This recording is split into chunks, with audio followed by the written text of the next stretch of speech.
what sets the John Lewis Partnership apart is the fact that it's an employee-owned business where the happiness of the partners as co-ownership is of paramount importance, and the two brands are famous for exceptional service and exceptional quality, both in the produce and provenance, our really strong ethics as retailers in both brands, and that's kind of what the John Lewis Partnership is famous for.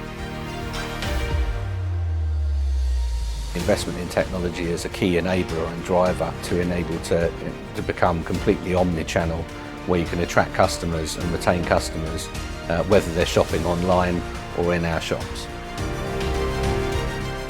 I guess it's important for me is to build those relationships with teams. The people that work for me, first and foremost, are my friends, and that's the way I've always found it, and it works best for me.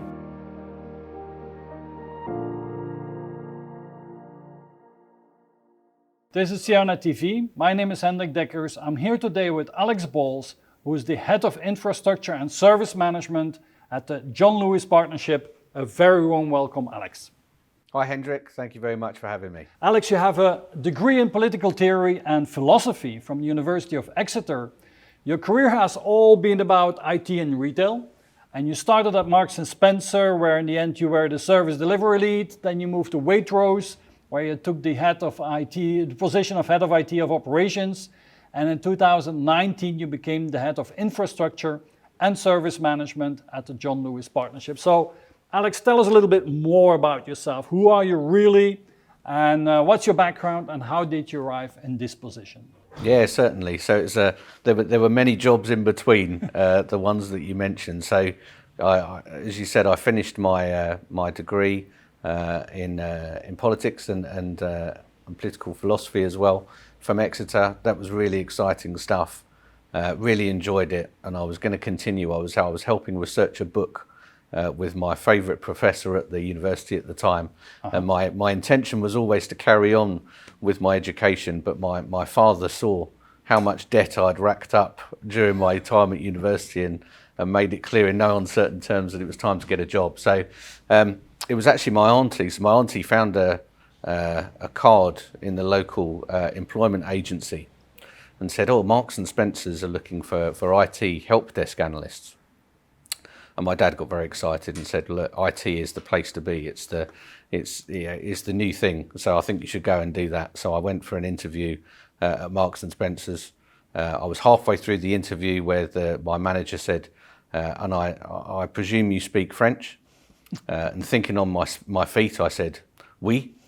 And unfortunately, I hadn't read the small print on the job advert, is that it was for a bilingual help desk analyst. So on my first day, I had to make friends with the French girl sitting next to me, and we came to an arrangement where I would buy her lunch every day, and if I ever got calls through from one of the French stores, I would pass them over to her, and she would help me.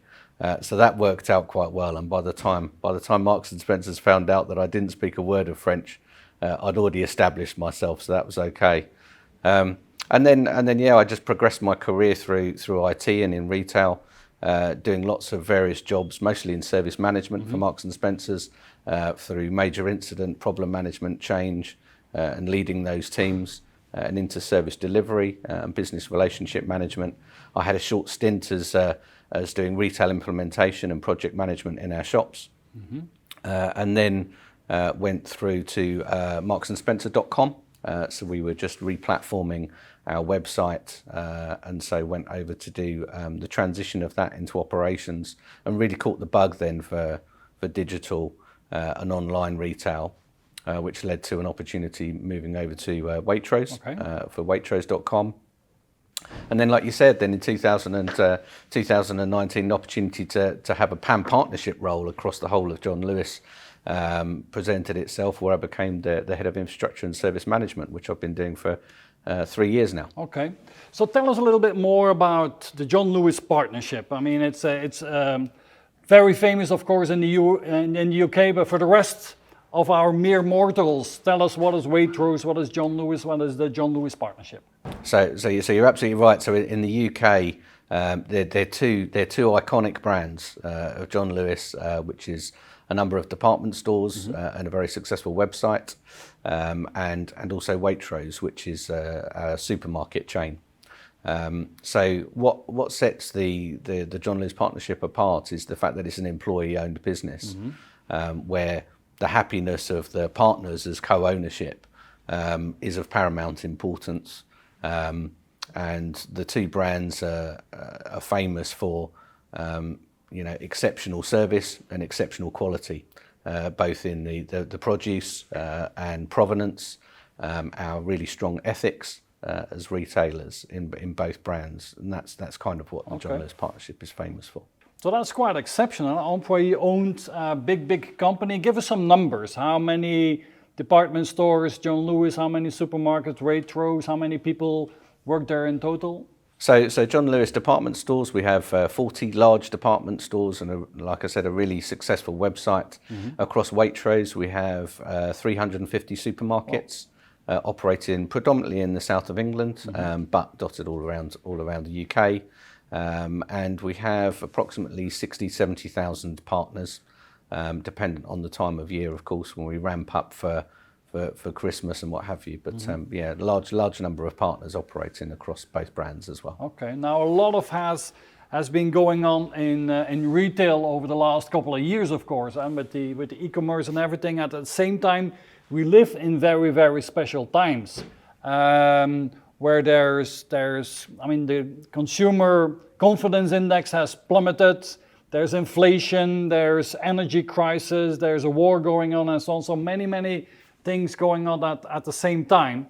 What is in retail and at the John Lewis partnership, what are really the drivers of change today, and how is business responding to that? I mean, you're absolutely right, Hendrik, and I think during the pandemic, I think what we saw was absolutely those changes within customer behaviour essentially grow exponentially. So we already saw, in some circumstances, a big shift to online sales through John Lewis, through our department stores, and also a growth in online from Waitrose. During the pandemic, what we saw, of course, is during lockdown, we actually had to close all of our department stores, so it became a 100% online business overnight. Yep. I think the fact that we'd invested quite heavily in that as a proposition and an experience really paid dividends during that time. And John Lewis did well during those difficult times. For Waitrose, it was a little bit different, just in terms of the need to feed the nation and our ability to respond to things like being able to prioritise our elderly and vulnerable customers became of paramount importance during that time. And again, the underlying investment that we'd made in the technology made that achievable.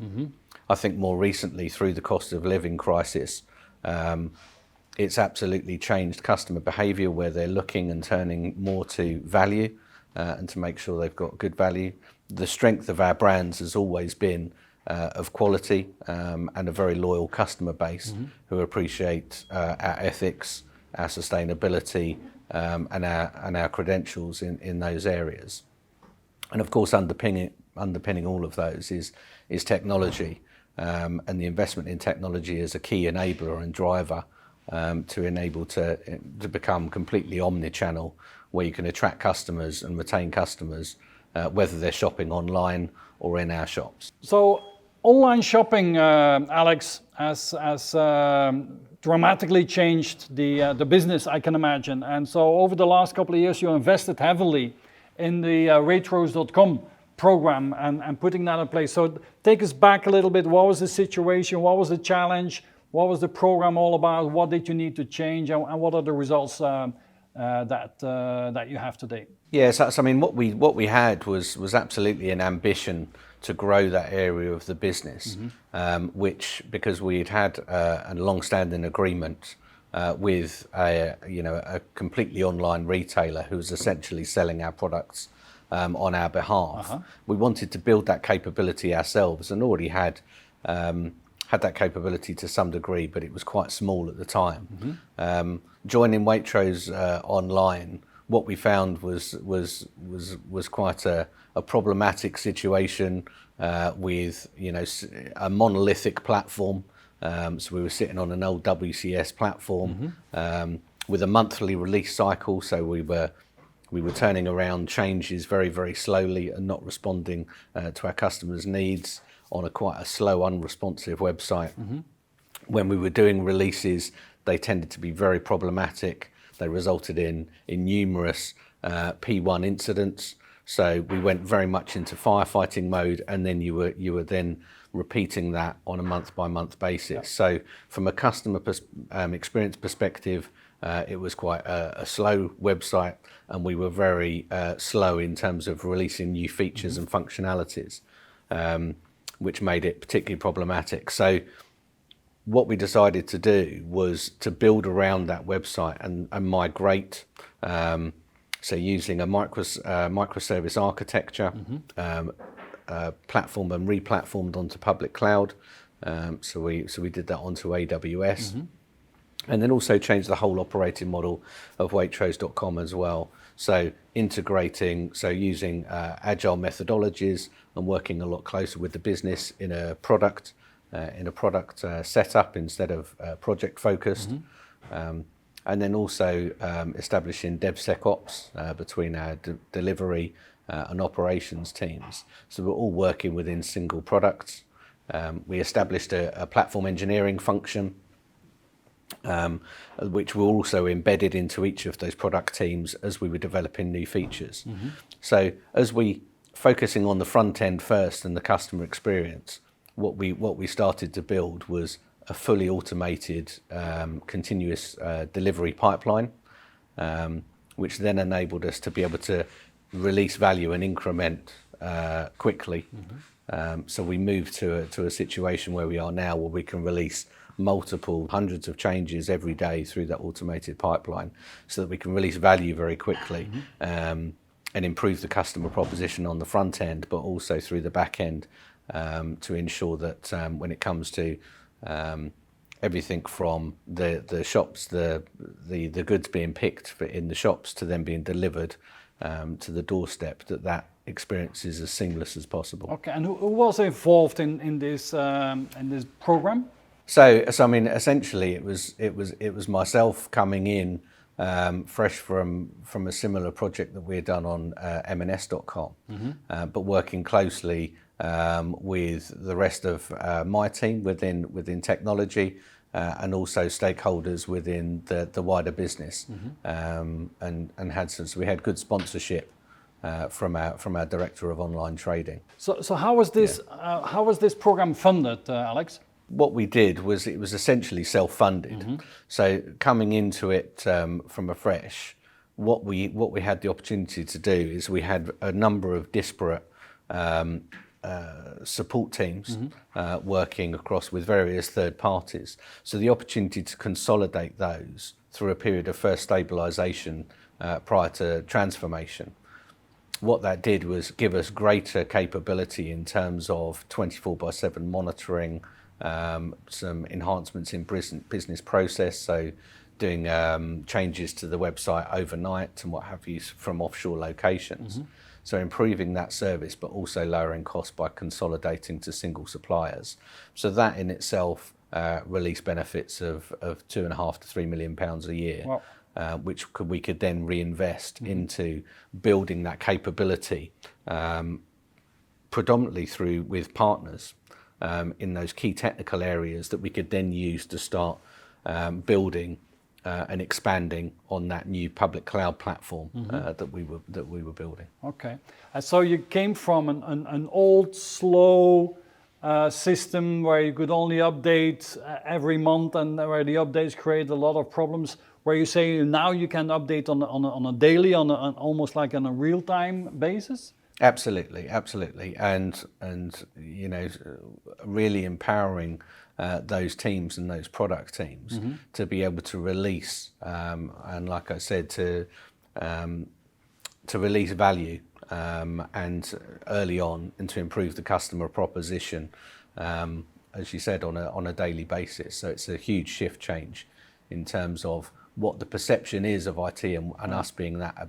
enabler for a better proposition. Okay, and could you give us an idea of what the change has been for the customers? I mean, let's say in orders per week or something like that, revenue-wise, what the impact was of this change? Yeah, so when we started out, so we were, I think on a good week, we had about 50,000 customers a week on shopping on the website, and through the app as well.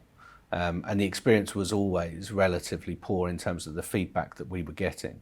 That has changed, and we were going to 60,000 once we'd started that transition, and that ramped up very quickly. So like I said, so being able to then accommodate 200,000 at quite short notice through much better responsive and scalable website on the front end, but also through creating more picking opportunities in our shops, and in what we had was dark stores, which is essentially fulfillment centres, dedicated fulfillment centres.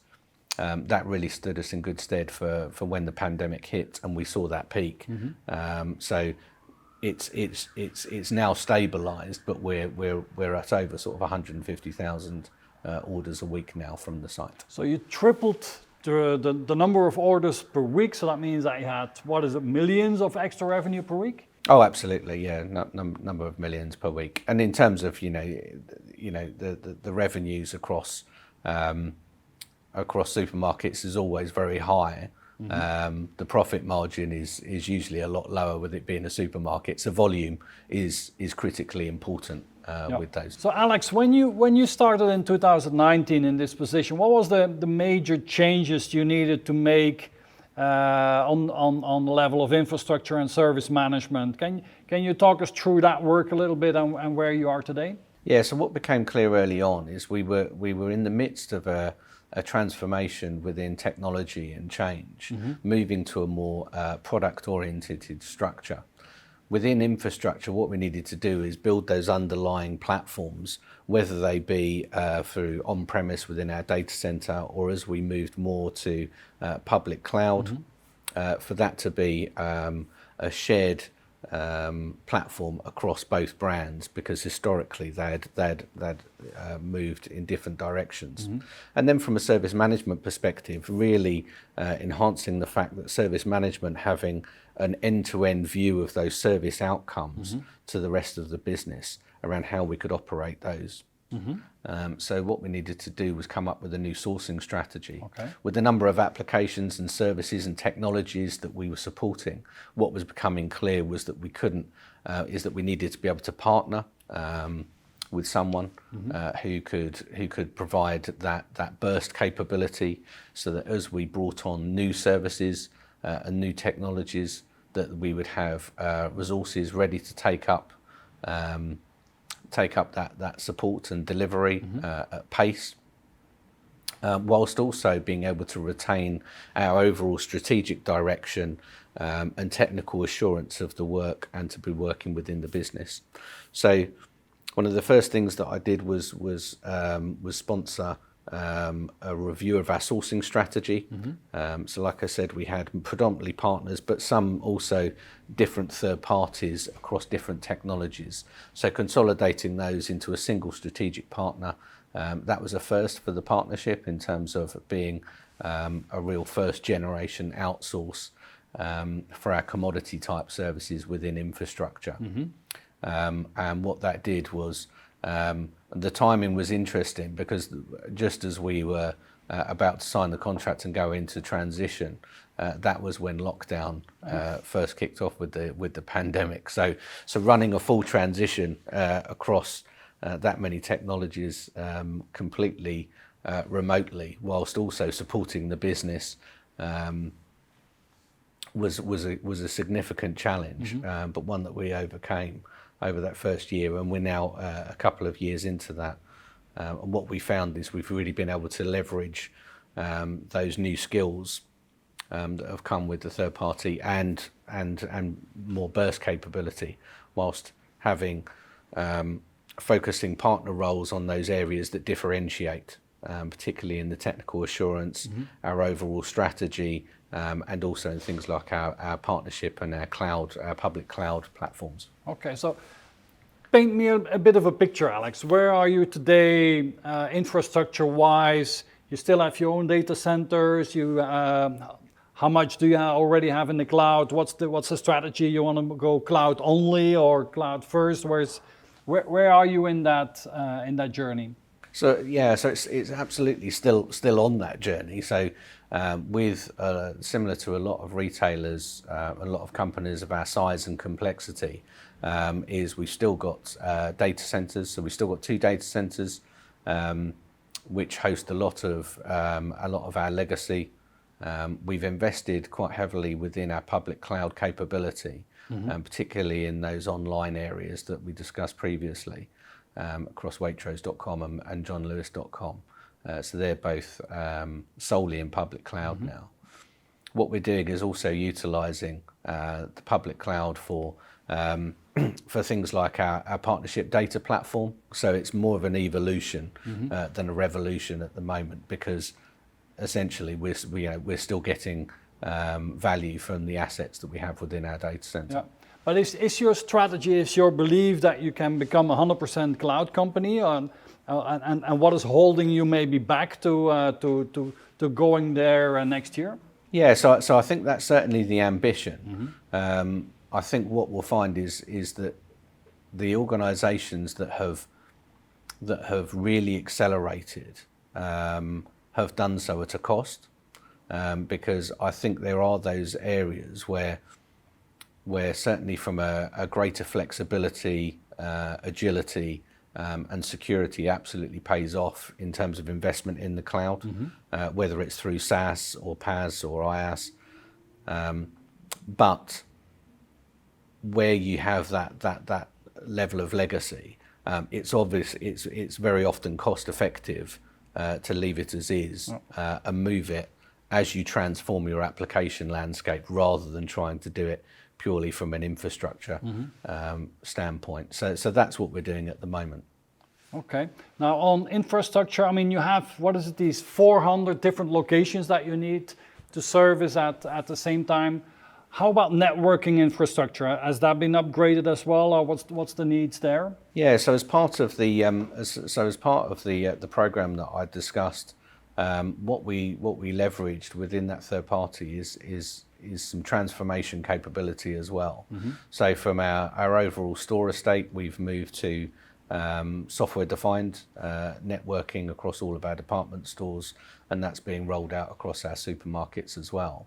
We also took on some of the proprietary tooling, so greater automation and monitoring capabilities of our both centrally and out in our shops as well, so that we can monitor performance of our end user devices as well, in shops and across our head offices. Okay, let's talk a little bit more in general about the IT and the digital organization. I mean, you have Waitrose, you have John Lewis. Are these still different teams? Is this one IT team? What's the IT operating model? How big is the IT team? Tell us a little bit what the IT operating model is today.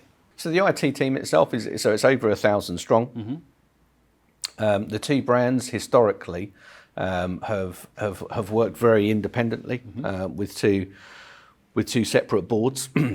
What happened is we did, it's akin to getting divorced and then getting remarried and discovering that you're still in love and remarrying, and that's what sort of happened to the 2 brands a few years ago, especially when they started to have the conversations around having more data-driven conversations about who our customer is and the synergies. So a John Lewis customer is very likely to be a Waitrose customer as well.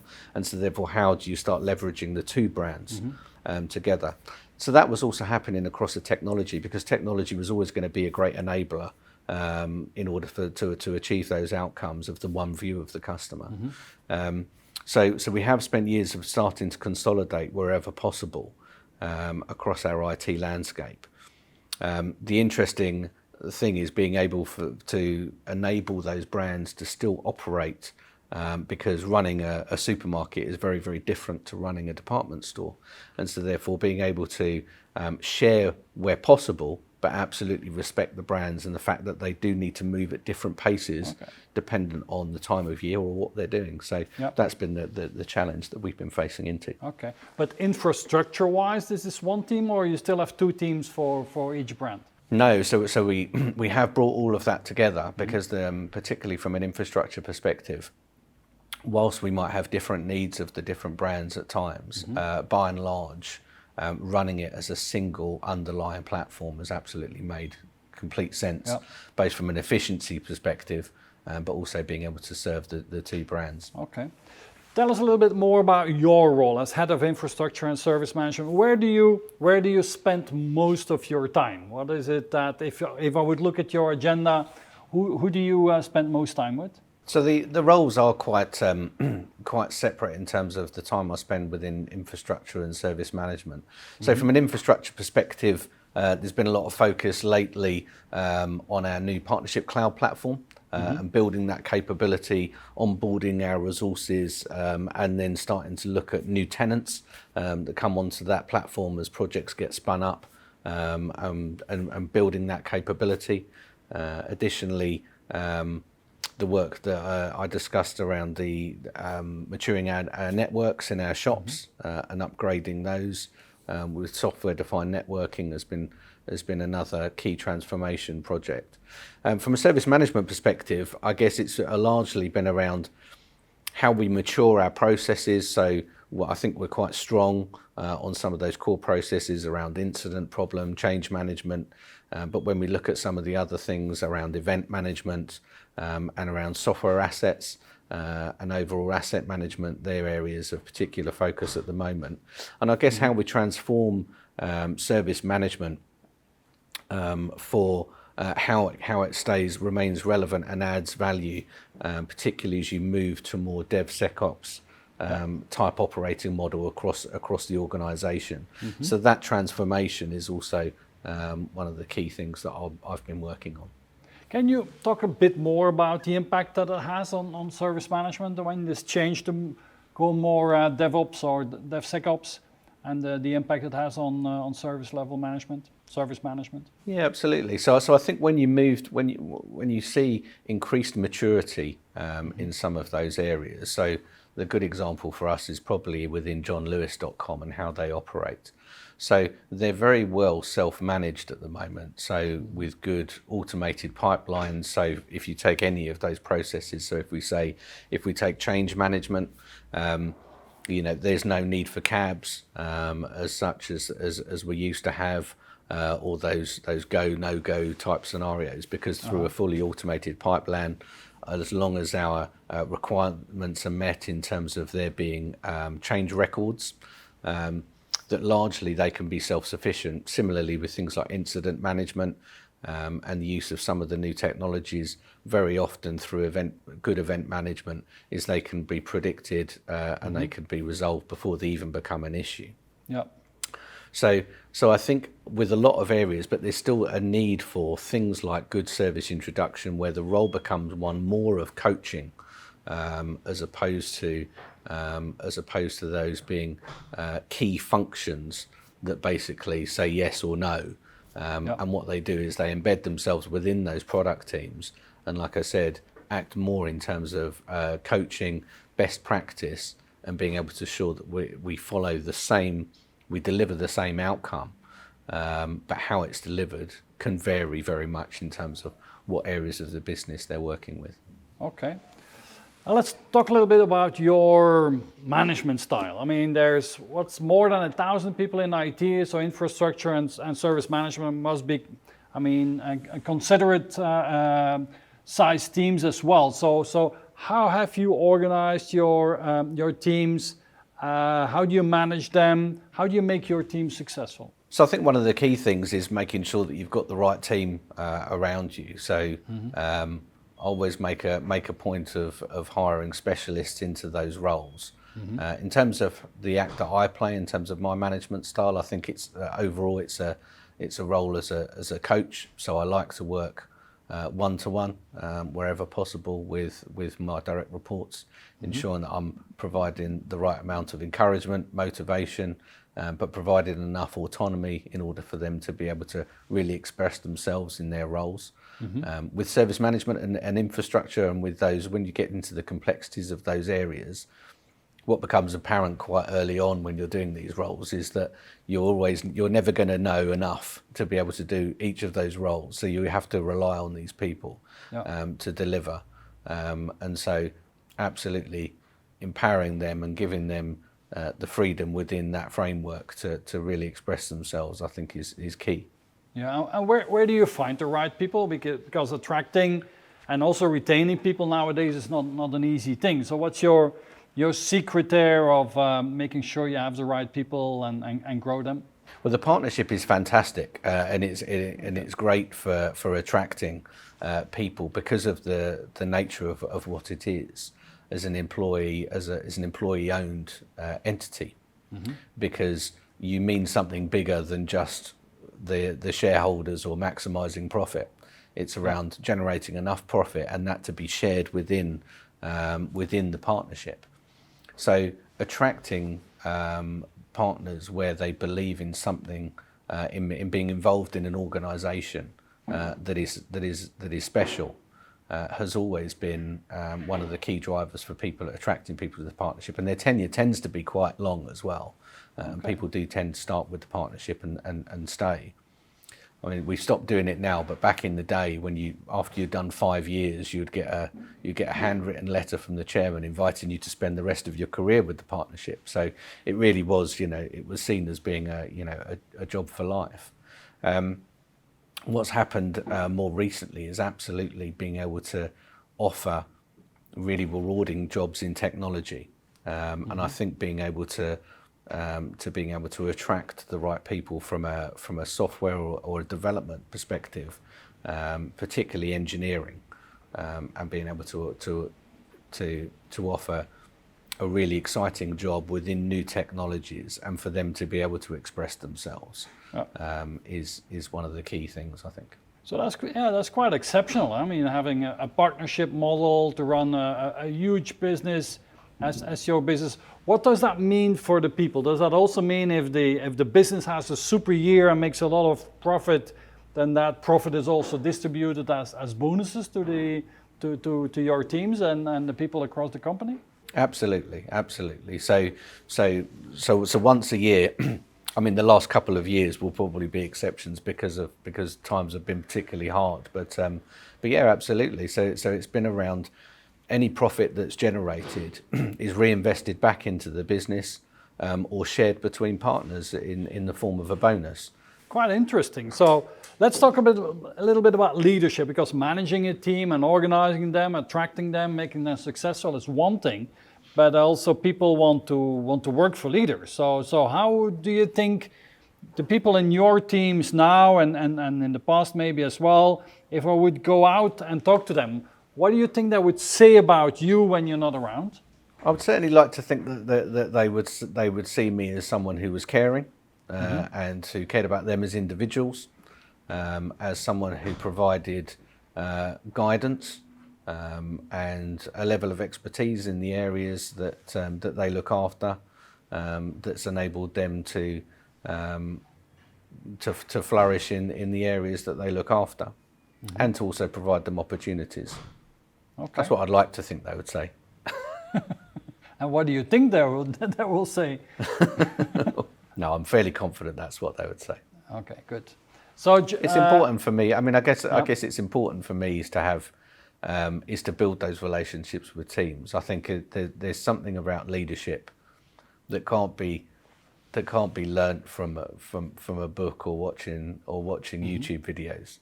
I think there is something about a personal connection between a leader and the people who work for them, and the people that work for me, first and foremost, are my friends, and that's the way I've always found it, and it works best for me. I can imagine, because you have shared with us your MBTI profile, your personality type, and your type is ESFJ, also known as the consul. So an ESFJ is a person with extroverted, observant, feeling and judging personality traits, and these are typically attentive, people-focused, and they enjoy taking part in the social community, and their achievements are guided by decisive values and they willingly offer guidance to others. Alex, what I'm going to do is I'm going to give you typical strengths of people with your profile, and you tell me if you recognize yourself in them. So consuls, ESFJs typically have very strong practical skills. They have a strong sense of duty. They're very loyal. They're sensitive and warm, and they're very good at connecting with others. Does that fit the bill for you? I think most of them. So certainly the loyalty, certainly the I enjoy the company of others and working as a team. I think absolutely all of those resonate. I think the practical skills, I'm not so sure. I don't think my wife would agree in terms of my ability to turn to DIY around the house. I mean, that's definitely a weakness of mine. But everything else absolutely resonates, Hendrik, yeah. Okay, let's look at the flip side of this profile. And people with your personality type, their, let's call it weaknesses or areas of development, typically is that sometimes they're worried about the social status. They can be inflexible, they can be reluctant to innovate or improvise. They're vulnerable for criticism, and they're sometimes too needy or too selfless. So tell us, Alex, what are where are your development areas? Where did you develop on a professional level, on a personal level, to become the leader that you are today? I think the inflexibility is something that could have been levelled at me at some stage, certainly, and it's one thing that I've certainly been working on. It's very difficult sometimes, especially when you've got experience and you can see, and you've got experience of a particular outcome that you're looking to deliver, and so I have certainly got a lot of the drive to make that happen, come what may. And sometimes that's been to the detriment of sort of bringing people along on the journey. But some of the other things, I mean, I could say also I am a little bit thin-skinned when it comes to criticism. Like I said, I consider my work. I spend more time with my workmates than I do with my family and with my with my friends outside of work. So I want to make those and build those relationships and those friendships, I guess. So maybe that does make me a bit more sensitive when it comes to feedback. Okay. You talked about your family, and you shared with us that you have 3 children, 6, 8, and 15. So what are the core values that you're passing on to them? Which values do you want them to grow up with? Which are also the core values that you yourself live by? I guess, I mean, this is quite boring, but the one that I always come back to is just instilling a good work ethic. I think there is something fundamental about enjoying work and enjoying working hard, and working to achieve something. So I think first and foremost, if I instill anything in my children and something that I believe in, it's absolutely that strong work ethic. I guess the second one would probably be integrity, and I tell my children to do the right thing, but the important thing is to do the right thing even when no one's watching you. So I think that integrity is the other one that I really try and instill in my children. Okay. Now, what is it that, I mean, what is that drives you? What is it that makes you happy? You say that work is important for you. You spend a lot of time. You make a lot of good friends there at work as well. So what is it that needs to happen at the end of the week that you say, well, this was really a good week? I think it's setting yourself goals. And achieving something. So particularly as I sort of progressed in my career, the ability to set targets and goals for yourself and for your team is critically important, because you can really start to consolidate and help drive each other with those. I think the other one is happiness, and that's why it's such good synergy for the partnership, which is, about happy partners and happy customers in a happier world. But there's something absolutely thinking about my personal life, Christmas parties, all those sort of things, Sunday lunch. Very often they're at my house, and so me and my wife do a lot of the hard work, and don't get so much time to participate because we're doing a lot of the preparation and the cooking and the hosting, but actually seeing people enjoying themselves and being happy makes it all worthwhile. And I think that's similar to a work environment. Is actually seeing people happy in their jobs and enjoying what they're doing. Yeah, let's talk a bit more about your professional work and your professional life. I mean, you created great success in these large organizations, but I'm sure we all have our failures, our programs and projects that don't go the way that we want them to go. So, would you care to share with us maybe what was your most brilliant failure and what you learned from it?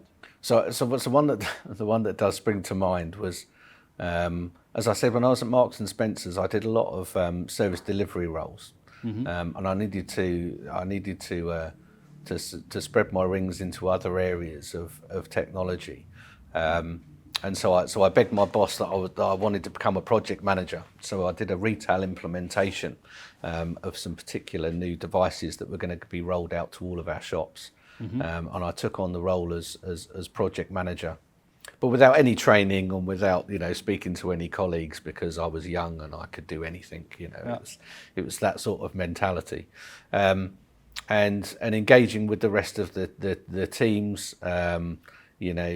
Essentially. Times were slipped. We ended up over budget, and things. We eventually managed to get the implementation in after a few attempts, but with me returning to my default position of running it like a major incident. So pulling in teams at the last minute to get and pulling in various favours from people within our retail business.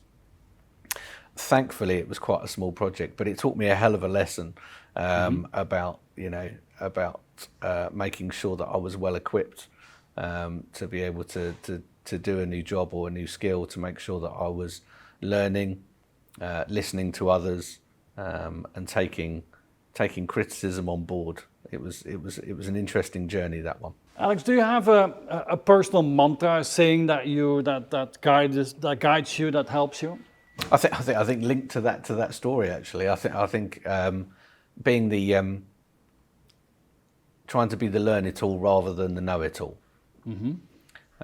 So I think I've naturally got quite an inquisitive mind, and making sure that I'm asking questions and that I'm inquisitive about new things, new technologies, and what people are doing. I think that's really important, rather than being the person who has been there, done that, bigger, better, and being more sort of directive, I think. Yeah. Did you have in your life important mentors or important coaches or people that you look up to that you learned from? And could you maybe mention one or two? Yeah, I mean, I've been blessed with having worked with lots of really interesting people. In Waitrose.com, I met a brilliant guy called James Hoare, who's now the director of engineering at Kingfisher Group. He was fantastic in terms of his passion for technology. I've never come across anyone like it. And he could talk to someone on the shop floor or the CEO of the business and just talk so enthusiastically about the potential of technology and what it could do as an enabler for the business. It was really infectious. So he really taught me in terms of how I can bring people along on that journey, on that sort of digital transformation journey. Similarly, Cliff Cohen was another one. So he's currently the CIO at ASOS, which is a big online retailer. He was my boss when I was working on M&S.com. He taught me about ensuring that I still had attention to detail. He was incredibly detailed and running a huge, massive program of work, but he would still find the time to ring me and say, you know, I'm trying to buy this particular jumper in this size, but it's only got 3 sizes. I'm sure there should be 5. And you think, oh, you know, what's he talking about? And sure enough, he'd be right, and it would unravel a whole, you know, some underlying issue within our inventory on the website. And he was fantastic and had great intuition, and like I said, real attention to detail. So they're two that really spring to mind. So, Alex, of course, meeting your wife, having children, were some of the best things that have happened in your life. But outside of family life, what would you say is some of the best thing that has ever happened to you in your life? I think so. I think I'm incredibly grateful, and eternally grateful for, you know, how lucky I've been. Whether that's to be, you know, to have been born in the country that I've been born in, to have had the opportunities that have been offered to me, in terms of being able to progress educationally, culturally, and through work, has absolutely been, you know, I always think how lucky I have been, and that's probably been one of the, you know, the best thing in terms of what's happened to me in my life. And would you maybe care to share with us what is one of the worst things that really has happened to you, and how you overcome that and what you learned from it? I should preface this with saying absolutely how lucky I've been. So in the grand scheme of things, you know, in terms of health and my family and what have you, I've been very lucky. I did lose my uncle, who was a mentor to me, and we were very close. Coming from a sort of working class background, he was the first one in the family who really made it. He sort of ended up with his own business, and was successful, and unfortunately, when he was nearing retirement age, he developed motor neurone disease, which is a horrible disease, which saw him deteriorate quite quickly, and he died within a year. So he never really got to retire, and I think that was, in terms of, I mean, you don't really ever overcome losing a loved one, but it does teach you some lessons, in so much as, you know, he had spent his whole life working ridiculously hard to provide for his family, and he just got to the finish line and had some great plans, just in terms of what he was going to do during his retirement and holidays, and time he was going to spend with his family and seeing his grandchildren, and he never got to do any of those things. So I think there was some lessons there for me, just in terms of being able to strike the right balance and make the most of the time that you've got while you're here. Yeah, carpe diem, as they say. Absolutely. Alex, what are your passions outside of work? I mean, you're clearly very passionate about what you do and the teams that you work with, and the friends and colleagues and so on. But outside of work, what is that really gets you going? So I'm absolutely reliving my youth and what I didn't achieve in the sporting world through my children. Okay. So I dedicate most of my time to coaching my son's football team. So my son plays for an under-9s football team, which I coach. I also take him along, and he plays rugby and tennis and swimming. So between my 3 children, we do lots of sports. Super. Now, Alex, I would like to end this conversation with our traditional final question, and that is, these interviews are being watched by young, ambitious professionals that also want to build a career in a large organization, be successful as a top manager in there. So what is the advice that you would give these ambitious IT professionals if they would like to follow in your footsteps? I think going back to the sort of the principles that I live by, I think don't underestimate the power of hard work, and putting in the effort, because it really does pay off. I would say always have an inquisitive mind, always be prepared to learn something new. If there's an opportunity comes up to change, whether that's a change of job or a change of direction, whatever it is, take it. Because the worst thing that will happen is that you find out that it's not for you and that you can course correct. But whenever a change presents itself, grab it with both hands. I think they would be the key things for me and what stood me in good stead.